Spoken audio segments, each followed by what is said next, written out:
Olá, seja muito bem-vinda, seja muito bem-vindo ao programa Economia para você, na Band News TV e na rádio Band News FM.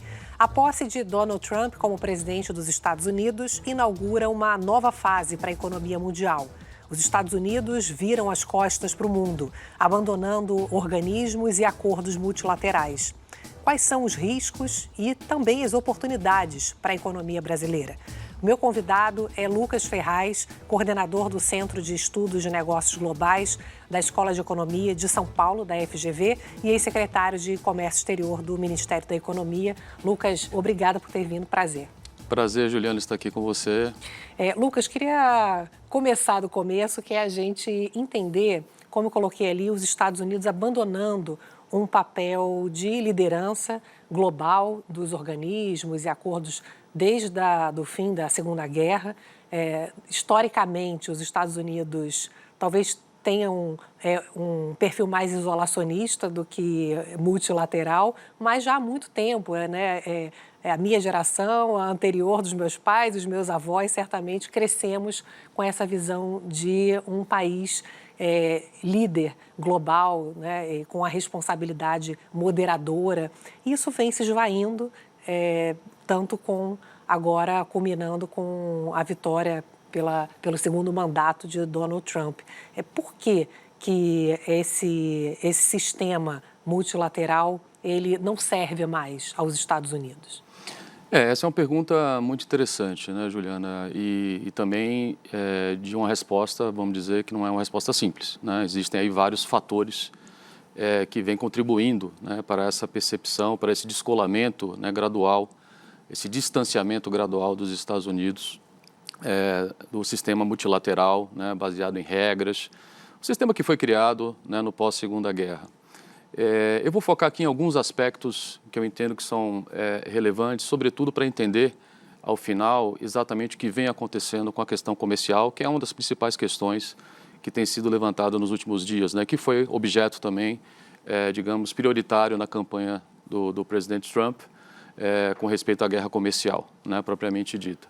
Então é importante a gente entender esse fenômeno, muito antes até de julgarmos, né, se é adequado, se não é adequado, mas entender o que está por trás, né, e se o que está por trás faz sentido diante da medicina, né, que está sendo aplicada agora, ou que provavelmente será aplicada, que é a questão das tarifas.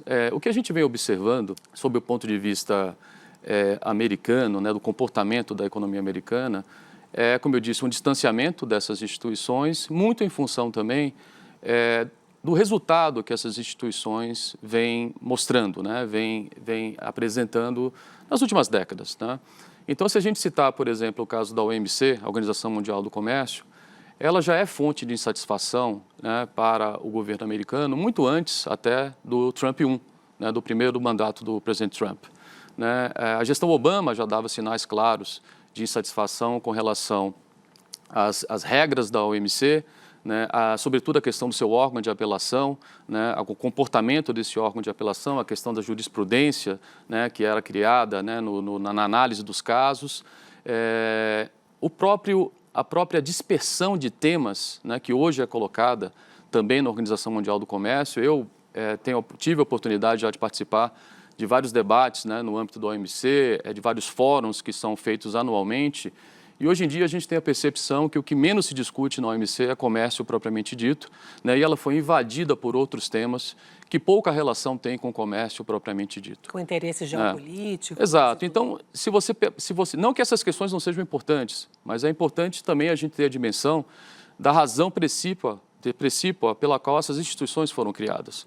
Quando você começa a ter uma divergência de temas muito grandes, né, isso acaba gerando o próprio enfraquecimento da instituição, porque ela não consegue endereçar todas essas questões. O comércio internacional em si já é um tema muito complexo, né? Nós agregarmos novos temas que pouca relação tem com o comércio propriamente dito e que muitas vezes são agendas locais dos países, não estaria, digamos, não caberia uma instituição internacional, né, multilateral, estar tocando em alguns temas, isso acaba gerando um distanciamento, né? Então, pauta, por exemplo? Você tem pauta, por exemplo, trabalhistas, né, no âmbito do OMC. Né, comércio e mercado de trabalho. Né? Mercado de trabalho deveria ser um tema prioritário, digamos, para governos locais, né? Você tem pautas hoje, está muito em voga a questão do gênero no comércio internacional. É aqui sem querer entrar na questão se é importante ou não, mas entendo também que isso deveria ser pauta também de governos locais, não ser temas que são temas levados como prioritários no âmbito da OMC hoje, que certamente não é o principal problema que a instituição enfrenta, né? Se vocês quiserem adentrar um pouco mais nos temas, as regras de comércio hoje, que existiram lá desde a época do GATT, elas precisam ser adequadas ao novo comércio, né? A gente está falando de comércio de serviços, a gente está falando hoje de comércio de propriedade intelectual, né? A gente está falando hoje de comércio digital. Essas regras precisam ser atualizadas e a organização precisa se adaptar. E a impressão que a gente tem realmente é que não está dando conta dessas novas demandas, né? Como você falou, digital, por exemplo. Exato. Uma questão difícil. Existe um debate hoje, acho que gradualmente as pessoas veem, né, os policymakers, eles estão tendo essa clareza de que esse é o caminho, a Organização Mundial do Comércio ela precisa se modernizar e, acima de tudo, ela precisa dar respostas rápidas. E esse também é um tema que certamente gera desconforto a vários países, mas sobretudo aos Estados Unidos. Sim. Então, hoje, se você abre um contencioso na OMC, esse contencioso pode levar anos para você ter uma resposta. A sensação de que um país pode aplicar regras desleais e aí você vai apelar na OMC e aquilo demora tanto que é como se a OMC não resolvesse um problema e você fica sofrendo muito tempo por conta daquela questão, né? Então ela vai perdendo sua credibilidade. E aí você tem a questão da China também, né? A China entra na OMC em 2001, né? A China, apesar de hoje ser a segunda maior economia do mundo, ela ainda tem status de país em desenvolvimento. Então, ela tem uma série de vantagens nas negociações que são feitas no âmbito da OMC, né, que são dadas aos países em desenvolvimento, não a países desenvolvidos. E evidentemente, isso também gera um desconforto na economia americana, dado o potencial, né, digamos, a grandeza da economia chinesa hoje e a sua participação, né, como principal economia no comércio exterior mundial. Então, aí você tem, olhando só pelo aspecto comercial, né, é claro que se você olhar também para outras instituições, mais recentemente a questão do FMI também, gera um desconforto para alguns países, como a agenda de desenvolvimento está entrando também no FMI, nada contra a agenda de desenvolvimento, muito pelo contrário, mas essa deveria ser uma atribuição do Banco Mundial, por exemplo, que é uma instituição que foi criada, né, para, digamos, estudar as questões de desenvolvimento, combate à pobreza, desigualdade mundial, etc. Você vê esses temas também entrando, né, no FMI, que é uma instituição que está lá para garantir, por exemplo, a fluidez, né, dos fluxos financeiros, né, a questão de crise em balanço de pagamento, que foi criada para um outro propósito. E os próprios modelos econômicos também sendo rediscutidos. Os próprios modelos econômicos sendo rediscutidos, a questão também militar, né, histórica, né, de proteção dos Estados Unidos com relação à União Europeia, isso também está sendo questionado pelos Estados Unidos e há gente que defenda que faz algum sentido, porque a União Europeia hoje teria a condição de arcar com mais custos, né, para a sua própria defesa. Enfim, é uma atitude, digamos, mais radical que está sendo tomada pelo presidente Trump, mas eu acho que é importante também a gente tentar entender, né, o que deu errado ou o que vem dando errado com essas instituições. Que levou uma ruptura, né? Que levou essa ruptura. Estados Unidos, saindo da Organização Mundial da Saúde, muito grave, porque Estados Unidos, como maior potência, obviamente vai ter algum reflexo em verba, na questão do clima, né, saindo também do Acordo de Paris. Então, causa realmente uma preocupação mais ampla, que vai além do comércio, né? Que vai além do comércio e como a gente vem colocando, esse distanciamento, né, das instituições multilaterais. Isso não é, digamos, uma catástrofe, né? Se a gente olhar o Trump 1, Trump também saiu do Acordo de Paris, né, no seu primeiro mandato. Ele ensaiou uma saída da OMS também no seu primeiro mandato, acabou não dando tempo, agora ele vai tentar novamente, né, esse processo que tem que passar pelo Congresso americano. É provável, né, que ele consiga, em função da maioria hoje, ainda que pequena, mas ele tem a maioria no Congresso. Mas fato é que vem ocorrendo esse distanciamento e vamos tentar colocar isso em perspectiva, né? Não é porque você tem a maior potência global, né? Hoje a economia americana que tem 28 trilhões de PIB, né? Quase aí 28%, né? 27% do PIB global, que se distancia dessas instituições, que essas instituições vão deixar de existir. Claro, né? Claro é importante que os países perde, digamos, alguma relevância, ou uma relevância importante, a depender do caso, mas é importante que os outros países, né, o resto do mundo, ele busque aí a coordenação e que consiga fazer com que essas instituições se renovem e que elas consigam avançar nas suas agendas precípuas para quais elas foram criadas. Ô, Lucas, a lógica para poder chegar numa situação como essa de ruptura é que os Estados Unidos, eles são muito grandes, né? São gigantes, e eles acreditam que eles, agindo dessa forma, olhando de forma unilateral para si próprios, eles vão ter um desempenho melhor, econômico, vão crescer mais e quanto melhor estiver os Estados Unidos, melhor estará o mundo. Mas não necessariamente essa fórmula vai levar a maior crescimento nos Estados Unidos. Então, há uma promessa de um Estados Unidos mais forte, mas não necessariamente, talvez num curto prazo, haja um crescimento maior, né, com redução de impostos e todo o gasto público que está sendo feito, mas talvez até tenha um paralelo com o Brasil hoje, que é essa discussão de o quanto que se sustenta o crescimento de curto prazo, né? Dá para garantir que os Estados Unidos, de fato, vão ter um desempenho melhor do ponto de vista econômico com essa ruptura? Pois é, esse é um ponto importante, né? A gente havia escutado, né, do presidente Trump que a América Latina, né, não seria uma prioridade para o seu governo, em função, evidentemente, de outras prioridades que o Trump tem nesse momento, já vista a questão da China, já vista questões geopolíticas envolvendo guerras, conflitos e etc., disputas tecnológicas. Mas vamos colocar em perspectiva, né, a América Latina, de uma forma geral, não tem sido prioridade, né, do governo americano já há alguns anos, né? Isso também não é um privilégio, né, do governo Trump, né? Não é algo característico desse Trump 2, né? Então, isso já vem acontecendo há algum tempo. Os Estados Unidos, ele não depende do mundo, aí é uma questão um pouco mais ampla, é evidente que a resposta é que sim, depende do mundo, e bastante, né? E aqui eu volto para a questão, né, do distanciamento das instituições multilaterais e as medicinas, né, ou a medicina que vem sendo planejada no caso específico do comércio exterior brasileiro, né, para responder essa questão do crescimento que você vem colocando. Então, existe uma percepção equivocada nos Estados Unidos e em outros países do mundo também hoje, de que o comércio seria o grande vilão causador, né, das desigualdades sociais e da desindustrialização nos países desenvolvidos, não só nos Estados Unidos, como o caso da Europa também. A Europa também vem, né, se alinhando de alguma forma a essa visão de que o comércio, né, ele tem sido ruim, né, no sentido de causar essas distorções e que, portanto, o protecionismo e as políticas industriais, né, deverão ganhar força ou devem ganhar força nos próximos anos. Se a gente olhar a economia americana, se a gente analisar em perspectiva histórica, o que a gente nota, Juliana, é que o desemprego no setor manufatureiro americano ele vem caindo pelo menos desde a década de 60. Né? E a queda, até pelo menos 2010, ela segue a mesma tendência da década de 60. O que sugere que a perda de emprego na manufatura americana, ela muito pouco tem a ver com a questão comercial com a China.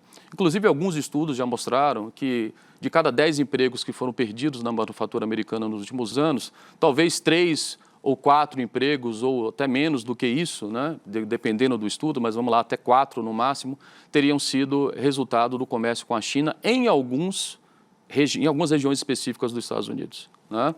Mas o grande causador, né, dessa perda de emprego, segundo esses estudos, tem sido, né, o progresso tecnológico. Né? A automação tem causado isso. Então, a gente tem aí digamos, um misconception, né? uma má avaliação em relação ao que vem acontecendo na dinâmica interna americana.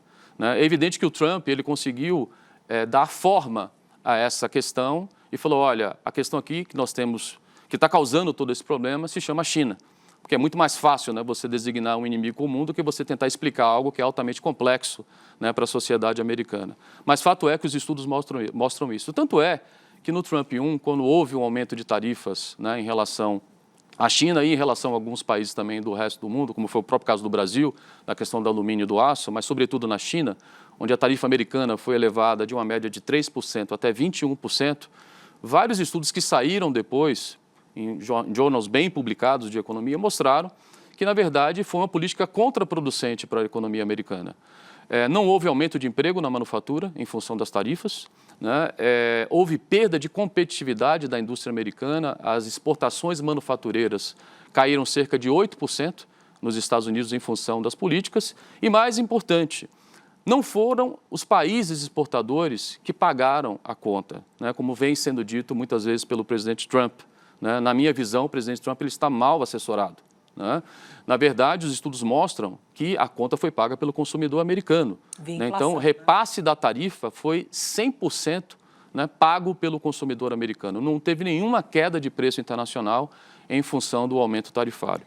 Então, você observa... Isso preocupa justamente essa discussão, né? O quanto que essa política ela parece mais inflacionária e puxando para baixo o crescimento ao longo dos anos. Aí voltamos à sua questão, quer dizer, qual será o impacto dessas novas medidas? Bom, se a gente pensar que no governo Trump 1 as tarifas foram elevadas para 21%, né, dos dois lados, né? Os Estados Unidos sai de 3, vai para 21 em média contra a China sai de 8 e vai para 21 contra as exportações americanas, que inclusive beneficiou, né, o agro brasileiro com o aumento nas nossas exportações de soja. Exato, mas até pensando, pode beneficiar, que daqui a pouco e até pode beneficiar também. Fale um pouco sobre Exatamente, isso, né? Mas pensando na relação bilateral, a gente está falando agora de 60%.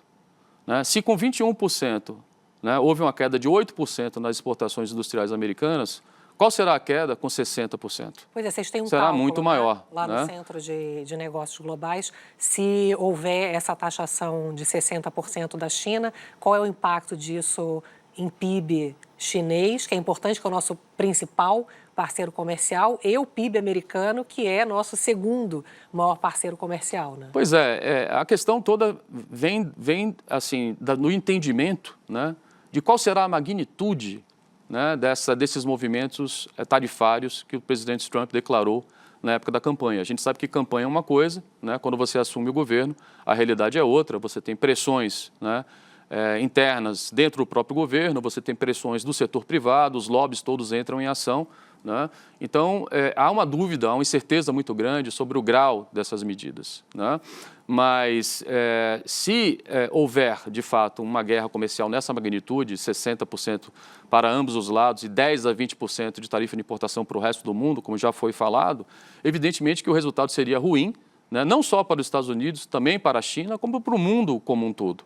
O Brasil poderia ter ganhos, né, eventualmente, na relação com a China, em função de maiores barreiras para exportações agrícolas dos Estados Unidos para a China. O Brasil poderia ocupar algum espaço, mas certamente o Brasil perderia naquele que é o seu maior mercado de exportação de produtos industrializados, né, que é o mercado americano. Lembrando que ano passado nós exportamos 32 bilhões, né, de dólares em produtos da indústria de transformação para os Estados Unidos. É 80% que você 80% falou, né? do total exportado. Então, assim, é um custo muito alto, seria um custo alto também para a economia americana, e é uma das razões, né, que eu entendo que o presidente Trump seria talvez um pouco mais cauteloso nesses movimentos, né, em relação ao que foi dito na campanha, porque o custo seria muito alto. Lembrando, esse cálculo de vocês mostra uma redução do PIB chinês em 0,53% e do PIB americano em 0,68%. Isso aqui em quanto tempo? E isso seria, digamos, no movimento de longo prazo, né, digamos aí no intervalo, vamos pensar de uma década, alguma coisa mais longa, seria uma perda, né, essa perda acumulada. E acumulada não, uma perda permanente de todos os anos, a partir, vamos dizer assim, do 15º ano você teria essa perda. Entendi. Mas ela já começa, evidentemente, nos primeiros momentos que você vai colocando, né, a sua tarifa. E você toca num ponto importante, porque a gente tem essa percepção de que o agronegócio brasileiro foi beneficiado com a guerra entre China e Estados Unidos no Trump 1, e aqui você fala nesse levantamento que o agronegócio poderia aumentar as exportações aqui no Brasil para a China em cerca de 10%, 10,5%. Só que na outra ponta, a gente teria uma perda similar, em torno de 10%, dos produtos da indústria. Então, efeito líquido negativo, né, em torno de 2%. Mas isso. A indústria, ela é pouco exportadora, né? O quanto que isso, de fato, traria efeitos para a economia brasileira? Pois sob o ponto de vista agregado, a realidade é sempre um tanto diferente do que o ponto de vista setorial, né? As hipóteses os resultados que você está colocando, partem da hipótese que o Trump colocaria uma tarifa de 20% contra o resto do mundo, incluindo o Brasil, across the board, ou seja, para todos os produtos, e 60% contra a China, e a China retalharia na mesma moeda, né?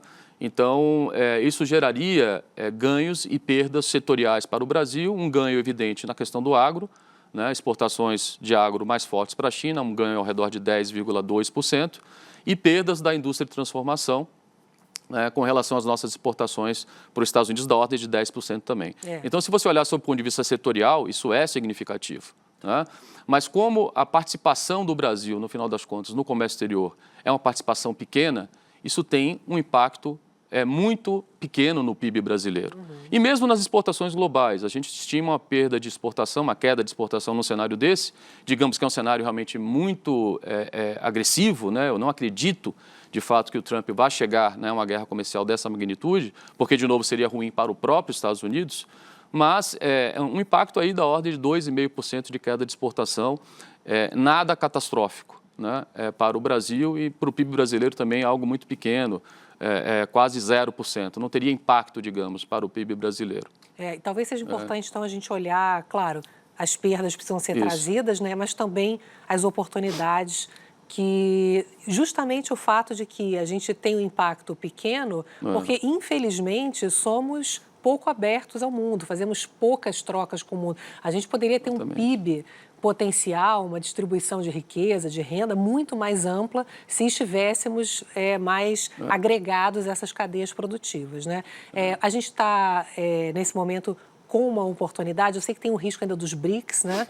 Porque o Trump já ameaçou, mas temos oportunidades de fazer outros negócios. A União Europeia, por exemplo, já é um exemplo dessa oportunidade que se abre? Antes de eu entrar de entrarmos nas oportunidades, eu queria só mencionar um ponto. Quer dizer, com relação à guerra comercial, né, de fato, a gente não observa um grande impacto, né, na economia brasileira, no PIB da economia brasileira, ou mesmo nas exportações totais, em função até da nossa baixa inserção, como você mencionou. Mas esse é o canal real. Existe o canal financeiro também, pelo qual a economia brasileira pode ser afetada. Então, quando o presidente Trump fala de aumento de tarifa de importação, quando ele fala de diminuição de impostos, quando ele fala de deportações em massa, e aí sem entrar no mérito da questão, olhando sob o ponto de vista técnico, econômico, todas essas políticas tendem a elevar o nível de preços na economia americana, né? E nesse momento, a gente sabe que qualquer movimento possível, né, seja de retardar a dinâmica, né, de rebaixamento da taxa de juros do Fed, né, ou mesmo de uma reversão, dependendo do impacto dessas políticas, de aumento da taxa de juros do Banco Central americano, isso tudo teria repercussões aqui no Brasil, né, diante da nossa fragilidade fiscal, diante de uma taxa de câmbio que já está desvalorizada. Isso poderia gerar ainda uma desvalorização maior, com possíveis correções, né, com política monetária, com mais juros aqui no Brasil, numa dívida pública bruta que já está muito alta, vamos bater aí quase 78%, né, em 2024, o mercado está projetando 85%, 86% até 2026, um déficit nominal de 9% do PIB. Tudo isso gera, evidentemente preocupações, né, no mercado brasileiro, para a economia brasileira, em função do canal financeiro. Mas, como você havia dito, né, é uma economia que hoje está muito mais complexa, o nível de incerteza certamente aumentou em função das declarações e das promessas de campanha, né, do presidente Trump, mas nem por isso deixa de ter oportunidades, e há várias oportunidades, né? Esses movimentos de reconfiguração de cadeias globais, de suprimentos internacionais, eles certamente tenderão a se intensificar nesse período. O Brasil pode aproveitar essa janela de oportunidade para aumentar o seu grau de inserção internacional, né? De que maneira? O Brasil hoje tem acordos em negociação com o Canadá.